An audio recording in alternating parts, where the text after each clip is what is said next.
Radhe Radhe everyone, welcome back to my channel Pravah the flow of knowledge. आज का जो हमारा वीडियो है वो वायरस के बारे में होने वाला है। हमने पिछले वीडियो के अंदर माइक्रोबायोलॉजी से रिलेटेड जो स्पेसिफिक साइंटिस्ट से उनके बारे में स्टडी करी, और आज हम जो माइक्रोबायोलॉजी के अंदर वायरस माइक्रो ऑर्गेनिज्म होता है उसके बारे में जनरल फीचर्स जो होते हैं उनकी स्टडी करने वाले हैं। तो वायरस जो होता है, जैसा कि आप सबको नॉर्मली हम छोटी क्लासेस से पढ़ते हुए आ रहे हैं कि वायरस जो होता है वो लिविंग एंड नॉन लिविंग के बीच में एक लिंक होता है। ये एसेल्यूलर और जो सेल्यूलर थ्योरी जो हमारी होती है उसमें एक्सेप्शन की तरह ये वर्क करता है। ये अगर हम वायरस को लिविंग थिंग्स से बाहर, अगर नॉन लिविंग ऑब्जेक्ट के ऊपर कोई भी वायरस प्रेजेंट होता है, जैसे अगर ये टेबल है, टेबल के ऊपर बहुत सारे वायरस प्रेजेंट होते हैं, पर क्या वो लिविंग की तरह वर्क करते हैं? बिल्कुल नहीं। नॉन लिविंग ऑब्जेक्ट्स के ऊपर वायरसेस जो प्रेजेंट होते हैं वो एक इनर्ट की तरह वर्क करते हैं। उनके अंदर कोई ऑटोनॉमी नहीं होती, कोई रेप्लिकेशन नहीं होता, कोई रिप्रोडक्शन नहीं होता है, वो किसी भी वर्क के लिए रिस्पॉन्सिबल नहीं होते हैं, इनर्ट हो जाते हैं। कोई भी फंक्शनिंग उनके अंदर, एक डेड ऑर्गेनिज्म की तरह वो वहां पे रहते हैं। लेकिन जैसे ही वायरस किसी लिविंग बॉडी के अंदर एंटर करता है, उसके अंदर रेप्लिकेशन की कैपेबिलिटी आ जाती है, उसके अंदर प्रोडक्शन की कैपेबिलिटी आ जाती है, वो म्यूटेट कर जाता है, वो डिजीज कॉज वहां पे करने लग जाता है। तो ये जो स्पेसिफिक फीचर्स होते हैं वायरस से रिलेटेड होते हैं।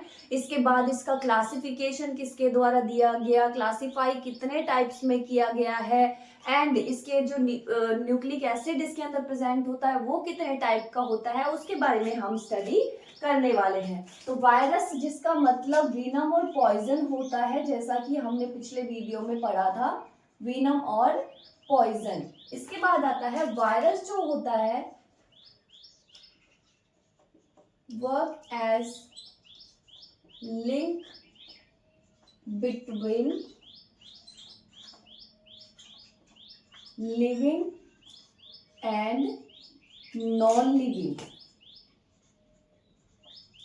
दूसरा हमारा पॉइंट है it is exception of cellular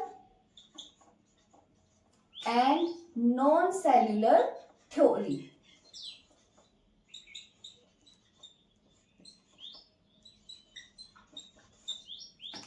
viruses जो होते हैं वो हमारे ऑब्लिगेट इंट्रासेलुलर पैरासाइट की तरह वर्क करते हैं। ये work as obligate intracellular parasite.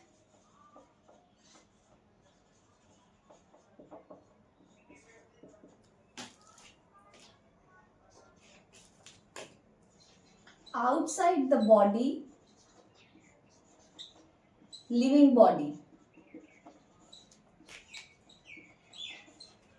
Viruses are inert.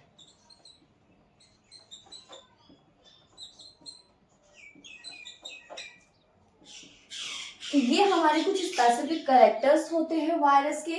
इसके बाद जो वायरस होते हैं वो नॉन लिविंग के अंदर किस तरीके से होते हैं डिफाइन कर सकते हैं हम इनको, एक एज ए डिफरेंस लिख सकते हैं। In living, outside the living body.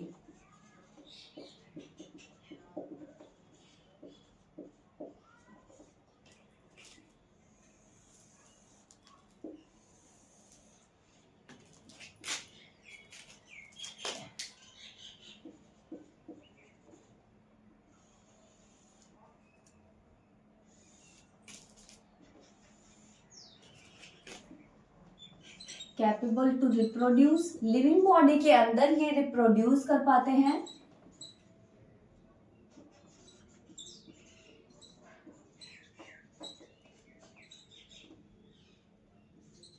Capable to mutate, ये जो है लिविंग बॉडी के अंदर एंटर करने के बाद इनके अंदर म्यूटेशन की जो कैपेबिलिटी है वो भी आ जाती है। जैसे हम देखते हैं कोरोना वायरस था, वो म्यूटेट करके एक अपनी फॉर्म कन्वर्ट कर लेता था, जिसकी वजह से जो पुराने वैक्सीन थे उसके ऊपर असर नहीं कर पाते थे। तो इस तरीके से लिविंग बॉडी के अंदर जो वायरसेस होते हैं वो म्यूटेट करने की, म्यूटेशन की जो कैपेसिटी है वो भी इनके अंदर आ जाती है। रिप्रोड्यूस करने की कैपेबिलिटी हो जाती है, म्यूटेट कर पाते हैं and able to cause disease.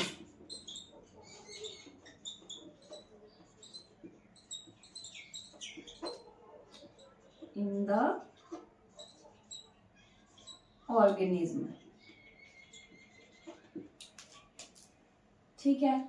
और इसके अंदर क्या होता है, आउटसाइड द लिविंग बॉडी जो वायरसेस जो होते हैं इनर्ट होते हैं, कोई भी फंक्शनिंग उनके अंदर नहीं देखी जाती।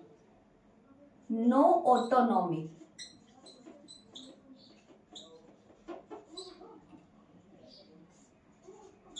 No mutation, no reproduction, no replication.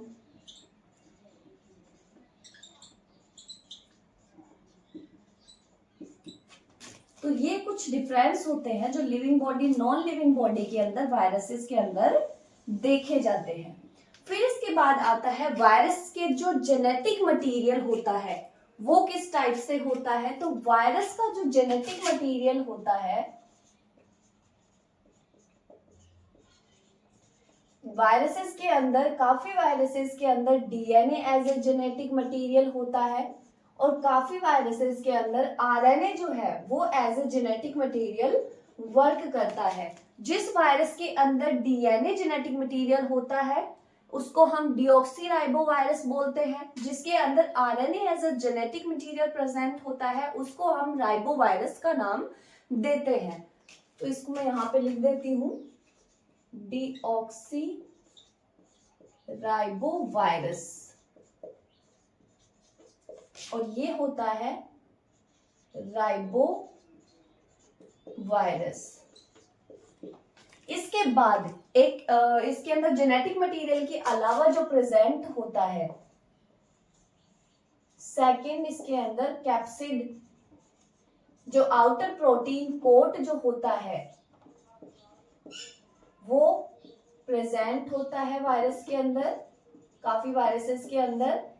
Capsid को जो यूनिट होती है कैप्सिड की, उसके अंदर उसको बोला जाता है कैप्सोमियर्स, यूनिट ऑफ कैप्सिड, उनको कैप्सोमियर्स कहा जाता है। न्यूक्लियोप्रोटीनियस जो होता है वायरस का नेचर होता है। तो ये जो फीचर्स थे, जनरल फीचर्स, कैरेक्टरिस्टिक्स थी वायरस की। इसके बाद अब हम स्टडी करने वाले हैं कि वायरस का जो क्लासिफिकेशन है वो किस टाइप से होता है। एक इसका एक्सेप्शन भी है यहाँ पे, ल्यूकोवायरस, ल्यूकोवायरस जिसके अंदर डीएनए प्लस आरएनए दोनों जेनेटिक मटेरियल जो होते हैं वो यहाँ पे प्रेजेंट होते हैं। तो ये इंपॉर्टेंट पॉइंट है, एग्जाम्स में भी इससे ओरिएंटेड क्वेश्चंस आते हैं। उसके अंदर आपसे पूछ सकते हैं, नॉर्मली होता है कि जो वायरसेस होते हैं या तो उनकी न्यूक्लिक एसिड के अंदर या तो डीएनए प्रेजेंट होता है या आरएनए प्रेजेंट होता है, लेकिन कुछ वायरसेस ऐसे होते हैं जिनके अंदर डीएनए एंड आरएनए दोनों प्रेजेंट होते हैं, तो वो वायरस होता है हमारा ल्यूको वायरस। तो ल्यूकोवायरस वो एग्जाम्पल है। इसके बाद आता है हमारा वायरस का जो क्लासिफिकेशन होता है वो, जैसा कि मैंने पिछले वीडियो के अंदर बताया था कि एफ हॉल्म्स ने जो है क्लासिफिकेशन दिया था वायरस का, और वायरस को 3 टाइप्स में उसने डिवाइड किया था, जिसके अंदर आता है हमारा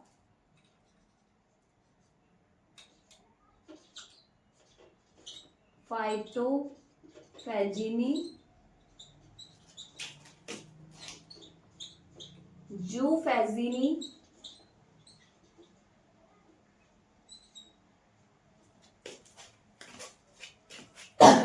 सॉरी, एंड फैजिनी वायरस।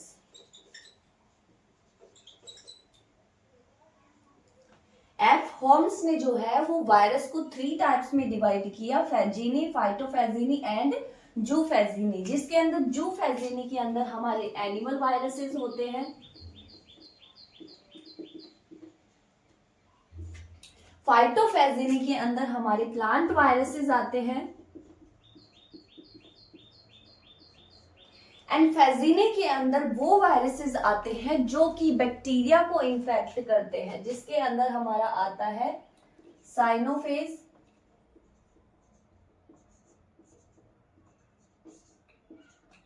And bacteriophage.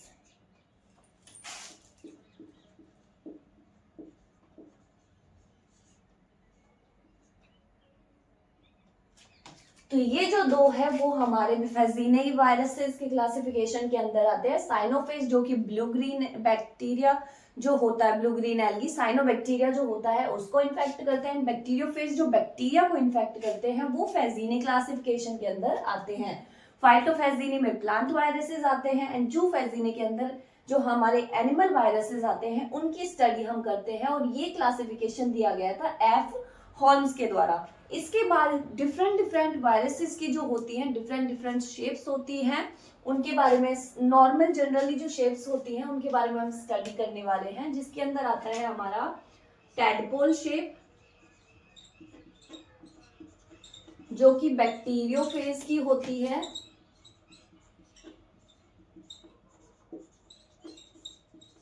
फिर इसके बाद आता है राउंड शेप,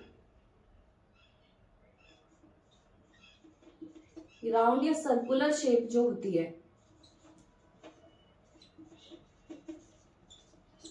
जिसके अंदर हमारा HIV वायरस जो होता है वो आता है। क्राउन शेप होती है,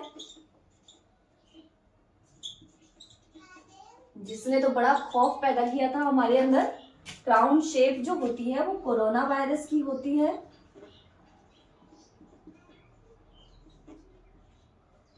फिर इसके बाद आता है brick shape, small pox virus जो होता है उसकी शेप ब्रिक, एक ईंट की जैसी होती है, स्मॉल पॉक्स वायरस। फिर इसके बाद आता है हमारी बुलेट जैसी जो शेप होती है